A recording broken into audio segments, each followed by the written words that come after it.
Hello and welcome back to Learn the Bible in a Year for January 2nd, 2026. And today we're going to be reading through Genesis chapter 2, verses 18 through 25, Genesis chapter 3, Genesis chapter 4, verses 1 through 16. We're also going to dive into Matthew chapter 2, verses 1 through 18, and also Psalms chapter 2. So let's jump right into the recap. So starting in Genesis 2, we're back in the Garden of Eden and everything's good. Like really good. God's walking with Adam and they're naming all of the animals together, but then God notices something. He says, "It is not good for man to be alone." Well, this is the first time in the creation account where we hear that something is not good. Up until now, everything has been good, like really good. But solitude, that's not really part of the design. And God could have just, snapped his fingers and created Eve right there, but instead he takes a little bit of a different route. He brings all the animals together to Adam, every bird, every beast, and Adam names them. It's like God's giving Adam the chance to realize that, yeah, the giraffe is cool, but that's not exactly a companion for me. None of them are suitable for helpers for him. So God puts Adam into a deep sleep and he takes one of his ribs, of course, who doesn't like ribs, and fashions Eve from that rib. When Adam wakes up, he sees her and he breaks into poetry, naturally, the first love poem in Scripture. "This is now bone of my bones and flesh of my flesh." How romantic, right? There's this recognition, this connection. They're made for each other. Well, literally. But the text tells us that a man leaves his father and mother and is united to his wife, and they become one flesh. They're both naked and feel no shame. This is intimacy without barriers, vulnerability without fear. This is what human relationship was actually meant to be. But then comes Genesis chapter 3, and everything shifts. Enter in the serpent to the story. Now, I really hate snakes, but I especially hate snakes in this story because this is the downfall of humankind.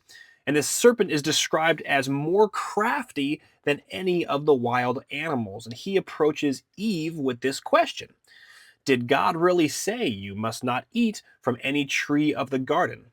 Right away, he's twisting God's words, making God seem restrictive. And Eve corrects him. He says, "We can eat from the trees, just not the one in the middle of the garden." But notice she also adds something God didn't say. God said they'd die if they ate it.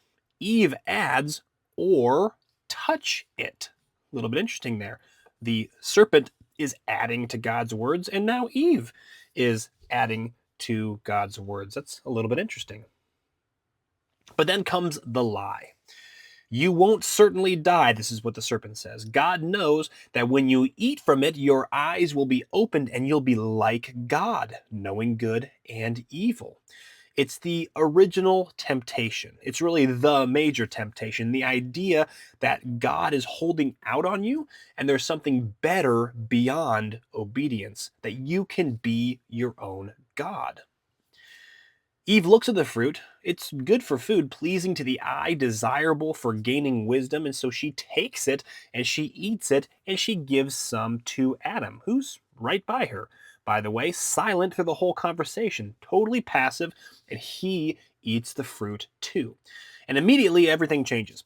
Their eyes are opened, but not in the way they expected. They realized that they were naked. They felt shame for the first time. They sew fig leaves together to cover themselves. Then they hear God walking in the garden, just like he did every day. And instead of running towards him like they usually did, they hid. And God calls out, "Where are you?" He knows where they are, but this question is a question of relationship, not geography. Adam admits that they were afraid because they were naked, and God asks them, "Who told you that you were naked? Did you eat from the tree?" Of course, we know that God knows this, but this is all part of getting this answer out of Adam. And this is where things get really, really human. The first thing Adam does is he blames Eve, and actually blames God too. He says, "The woman that you put here with me, she gave me the fruit." And of course, Eve goes and blames the serpent. He deceived me. So God pronounces a consequence. The serpent is to crawl on his belly, and there's supposed to be like a cryptic promise there between Eve's offspring will crush the serpent's head, though he will strike at his heel. And Eve will have pain in childbearing and tension in her marriage, and Adam will struggle to work the ground, which will now produce thorns and thistles. The ground was perfect before, but now it is cursed. And ultimately, they will return to dust, meaning that they will die. They're not going to die that very second, obviously, but their time is, their days are numbered, I guess, if you will. Then God makes them garments of skin, the first sacrifice, covering their shame with something that costs a life. And he sends them out of Eden, places cherubim and a flaming sword to guard the way back to the tree of life. So paradise is officially lost. Now Genesis 4 verses 1 through 16, the ripples of sin keep spreading. Adam and Eve have two sons, Cain and Abel. Abel becomes a shepherd and Cain works the soil. When it's time to bring offerings to God, Abel brings fat portions from the firstborn of his flock, but Cain brings some of the fruit of the soil. The text doesn't say the first fruits, just some. God looks with favor on Abel's offering, but not with Cain's. Now, we're not told exactly why, but there's a difference in their hearts here. He is furious. His face is downcast. God comes to him and asks, "Why are you angry? If you do what is right, won't you be accepted? But if you don't, sin is crouching at your door. It desires to have you. You must rule over it." This is just a teaching moment between God and Cain. This is huge. God is giving Cain a warning and an invitation. Sin is personified as the predator waiting to pounce, but Cain can master it. Still, there's a choice there. But Cain does not master it. He says to Abel, "Let's go out to the field." And while they are there, Cain attacks his brother and kills him. The first murder, brother against brother, one generation out of Eden. God asks Cain, "Where is your brother?" And Cain gives this cold response, "I don't know. Am I my brother's keeper?" God says, "What have you done? Your brother's blood cries out to me from the ground.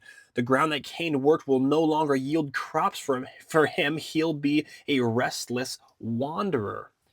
Cain protests that his punishment is too great. Anyone who finds him will kill him, but God puts a mark on Cain, not as a curse, but as protection. Even in judgment, there's still mercy. Cain goes out from God's presence and settles in the land of Nod, which is east of Eden. Fast forward now to Matthew chapter 2, when we're reading verses 1 through 18. Jesus has been born in Bethlehem, and these magi, who are wise men from the east, show up in Jerusalem asking, "Where's the one who is to be born King of the Jews? We saw his star when it rose and have come to worship him." King Herod, who is one of my favorite all-time scumbags, hears about this and is terrified.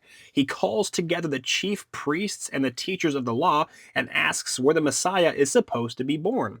They tell him Bethlehem, just like the prophet Micah said. So Herod secretly meets with the Magi and finds out when the star appeared and sends them to Bethlehem. "Go search for the child," he says. "When you find him, report back so I can worship him too." Spoiler alert, Herod does not want to worship Jesus. He wants to destroy him because he is, like I said, a scumbag. The Magi find Jesus, worship him, and present their gifts to him: gold, frankincense, and myrrh. But they were warned in a dream not to go back to Herod, so they return to their own countries by a different route. An angel appears to Joseph in a dream. "Get up, take the child and his mother, and escape to Egypt. Stay there until I tell you, because Herod is going to search for the child to kill him." So in the middle of the night, Joseph takes his family and flees to Egypt. They are refugees fleeing the violence. And Herod the scumbag, well, when he realizes the Magi aren't coming back, he is furious, and he gives orders to kill all the boys in the Bethlehem region and the surrounding areas that are 2 years old and under. It's a massacre. It's kind of like echoing Pharaoh's slaughter of Hebrew babies back in Exodus. Anyways, Matthew quotes Jeremiah. A voice is heard in Ramah, weeping and great mourning, Rachel weeping for her children and refusing to be comforted because they are no more. Do we see the pattern here? From Cain's murder of Abel to Herod's slaughter of innocent, the powers of this world keep trying to stop God's plan through violence. But of course, they cannot. And now finally, we're at Psalms chapter 2. This opens with the question, why do the nations conspire and the people plot in vain? Kings and rulers are gathering together against the Lord and his anointed one, saying, let's break their chains and throw off their shackles. It's the ancient version of humanity saying, we don't want God telling us what to do. Think Herod. Think every earthly power that tries to set itself up against God's purpose. But the Psalms tell us about God's response. He laughs, not a cruel laugh. It's a laugh of someone who's so far above the rebellion that it's almost absurd. He says, I've installed my king on Zion, my holy mountain. Then the kings speak. I will proclaim the Lord's decree, he said to me. You are my son. Today I have become your father. Ask me, and I will make the nations your inheritance, the ends of the earth your possessions. You will break them with an iron scepter. You will dash them to pieces like pottery. The psalm ends with a warning and an invitation. Therefore, you kings, be wise. Serve the Lord with fear and celebration, with trembling. Kiss his son, or he will be angry, and your way will lead to destruction. Blessed are all who take refuge in him. This is a coronation psalms, but early Christians read it and saw Jesus. At his baptism, God says, you are my son, whom I love. This is the anointed king the nations rage against. This is the one Herod tried to kill as an infant. But God's plans can't be stopped.